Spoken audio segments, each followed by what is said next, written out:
quiet town of Millbrook, where the streets were straight and the houses neat, there lived a young mapmaker's apprentice named Alara. Every day, she copied the same maps her master had drawn.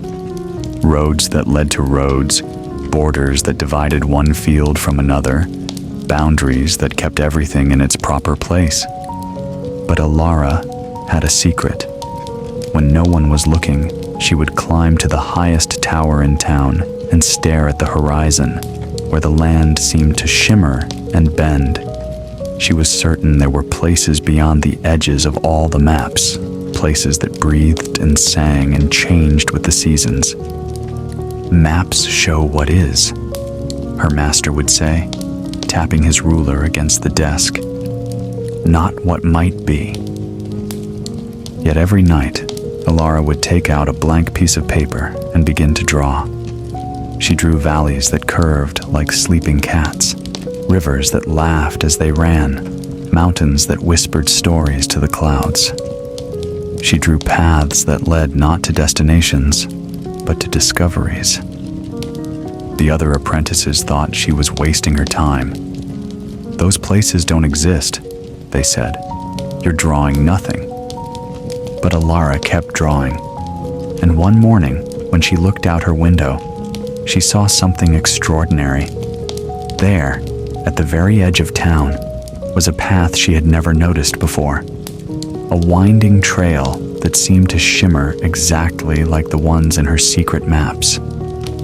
Her heart pounding, she packed her drawing supplies and followed the path. It led her through a forest where the trees grew in spirals, across a stream that flowed upward toward the sky, and up a hill where she could see the whole world spread out below her like a living map. That's when she understood. The world wasn't just what had already been drawn. It was also what was waiting to be discovered by those brave enough to look beyond the edges of what everyone else could see. From that day forward, Alara became known as the Mapmaker, who drew the paths between the known and the unknown, showing others that the most beautiful journeys begin where the old maps end. In the village of Senna, bells rang every hour to mark the time, and young Mira was the worst bell ringer anyone had ever heard. Her bells clanged instead of chimed, clanked instead of sang, and made the dogs howl and the babies cry. "You must ring them properly," the chief bell ringer instructed, showing her the precise technique passed down for generations. 3 steady strikes, pause, 3 more, always the same. But when Mira rang the bells, something strange happened. The sound that came out wasn't the expected pattern. It was something else entirely. Something that made people stop walking and look up at the sky with wonder. Something that made flowers turn toward the bell tower instead of the sun. "You're doing it wrong," everyone said. "Bells are for telling time, not for whatever that is." The other bell ringers laughed at her. The townspeople complained. Even her own family asked her to please, just once, ring the bells normally. But Mira couldn't. Every time she tried to ring them the proper way, her hands seemed to move on their own, creating sounds that had never been heard before, melodies that spoke of rain before it fell, of spring before winter ended, of joy before anyone knew they were happy. One day, the mayor decided she had to go. "The bells are for order," he declared, "not for dreams." The morning they came to remove her from the tower, something miraculous happened. As Mira rang her final, impossible song, every bird in the village began to sing along. The church bells in the next town over began to echo her melody. Even the wind chimes in people's gardens joined in, creating a symphony that stretched across the entire valley. For the first time in anyone's memory, every person in Senna stopped what they were doing and simply listened. In that moment, they heard something they hadn't even known they were missing. the sound of their own hearts beating in harmony with the world around them. They understood then that Mira hadn't been ringing the bells wrong. She had been ringing them true. From that day forward, bell ringers came from distant villages to learn from her, but she couldn't teach them her technique, because there was no technique to learn. She could only tell them what she had discovered, that the most beautiful music comes not from following the rules, but from listening so deeply to the world that you become part of its song. And late at night, when the official timekeeping bells had finished their work, Mira would climb to the top of her tower and ring her bells into the darkness, not to mark the hours, but to remind the stars that they were not alone in their singing. High in the mountains where the air grew thin and the sky felt close enough to touch, there lived a boy named Kale, who had the strangest job in all the world. While other children his age were learning to tend sheep or weave baskets or plant seeds, Kyle was apprenticed to old Nephele, the cloud shepherd. Every morning before dawn, Kale would climb to the highest peak with his shepherd's staff, not made of wood, but carved from crystallized wind and polished smooth by generations of cloud shepherds before him. There, as the first light touched the mountains, he would call to the clouds. "But clouds can't be herded," the village children would laugh when he came down to the market. "They go wherever the wind takes them." Kyle would smile and say nothing, because how could he explain what he had learned from Nephele? That clouds weren't just water vapor drifting aimlessly through the sky. They were living things with their own desires and dreams, their own fears and hopes. Each cloud had its own personality. Some were shy and preferred to hide behind mountains. Others were bold and raced across open sky. And still others were ancient and wise, carrying the memories of every place they had ever been. In his first year of apprenticeship, Kale learned to listen. He discovered that cumulus clouds giggled like children when they bumped into each other, that storm clouds sang deep, rumbling songs when they were happy, and that the wispy cirrus clouds whispered secrets they had heard from the stars. In his second year, he learned to speak their language, not with words, but with gestures of his staff and the rhythm of his breathing. He could coax a reluctant cloud to bring rain to a drought-stricken valley, or gently guide a homesick cloud back to the ocean where it was born. But in his third year, something happened that even old Nephele had never seen. A great darkness began to spread across the sky, not storm clouds, but something else entirely. A vast, hungry emptiness that swallowed clouds whole, leaving behind a gray void that made people forget what blue sky looked like. The emptiness grew larger each day, and wherever it passed, the land below withered, and the people grew sad without knowing why.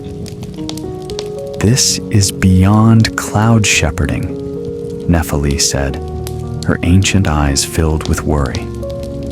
"This is something that feeds on wonder itself." But Kyle had an idea. Every night, he had noticed, there was one cloud that never slept, a small silver cloud that danced alone among the stars, spinning and twirling with pure joy. The other clouds called her Luna, and she was said to be made not of water, but of crystallized moonlight and children's laughter. Kale climbed higher than he had ever climbed before, to a peak so tall that he could almost touch the stars. There he found Luna, dancing her eternal dance, her silver light pulsing with each spin. "Luna," he called softly, raising his staff. "The darkness is eating all your friends. It's eating wonder itself. I know you're small, but could you help us remember what we're losing?" Luna paused in her dance and seemed to consider. Then, with a sound like wind chimes made of starlight, she began to sing. Her song was unlike anything Kale had ever heard.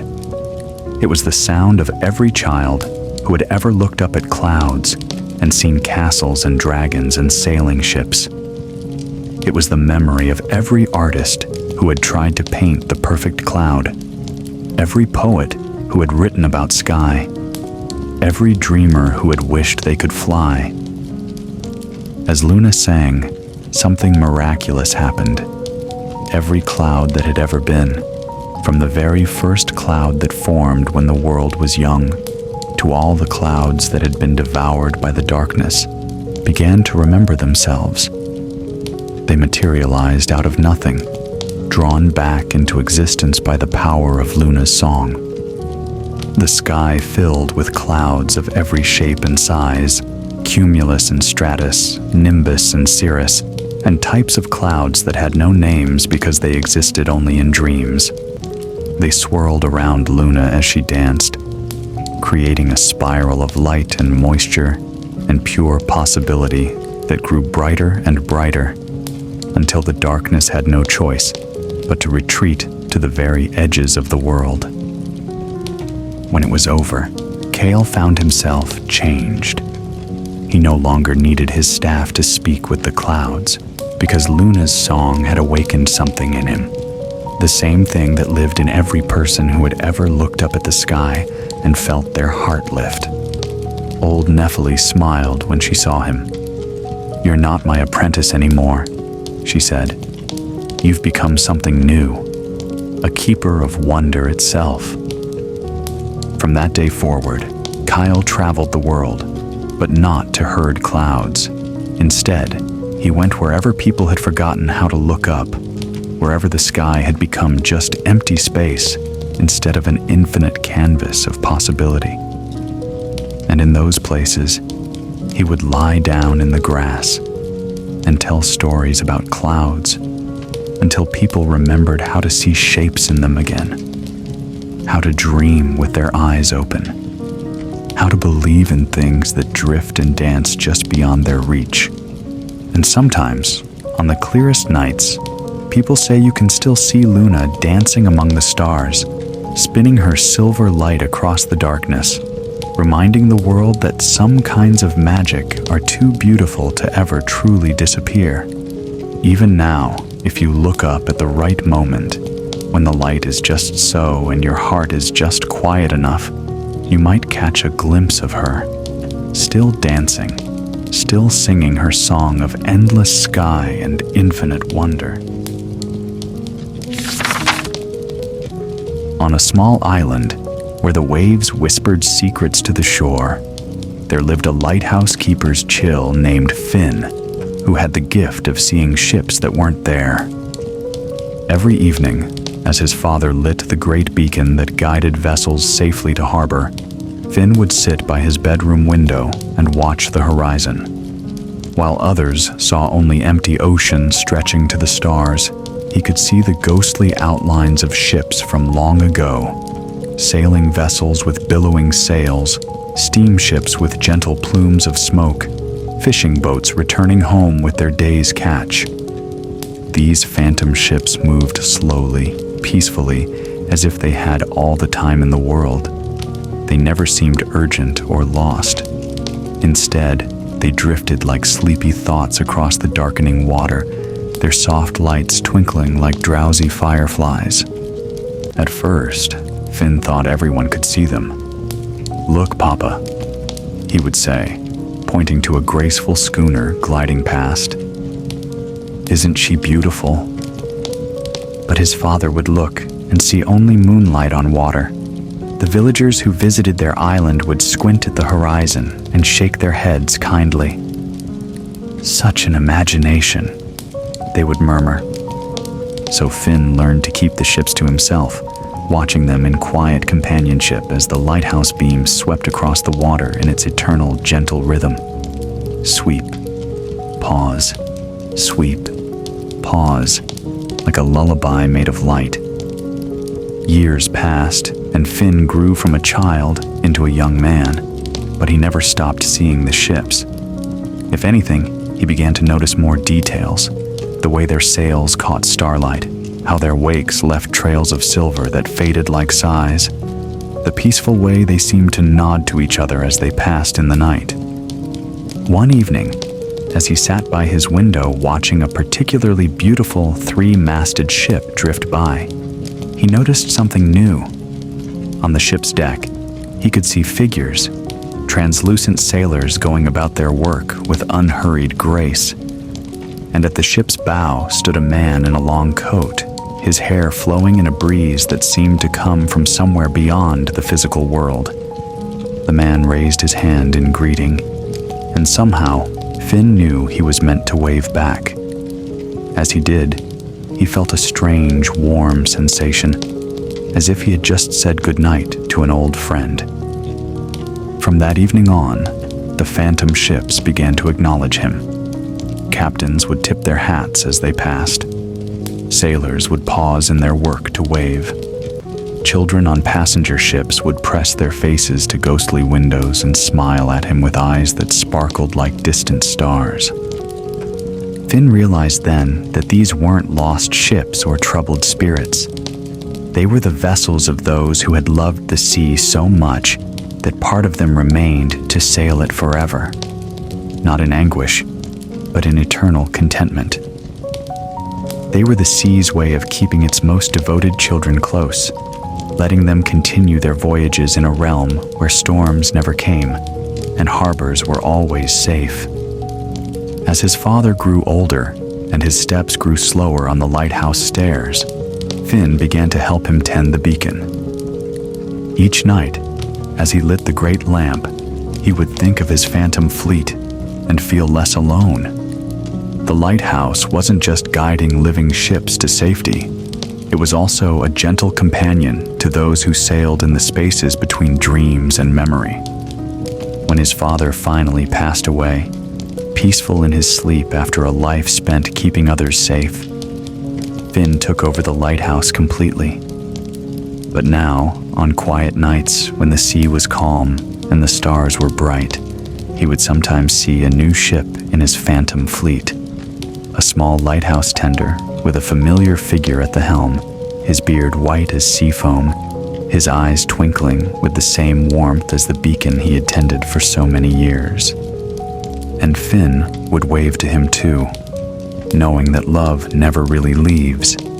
It just finds new ways to keep watch, new forms of light to guide us safely home.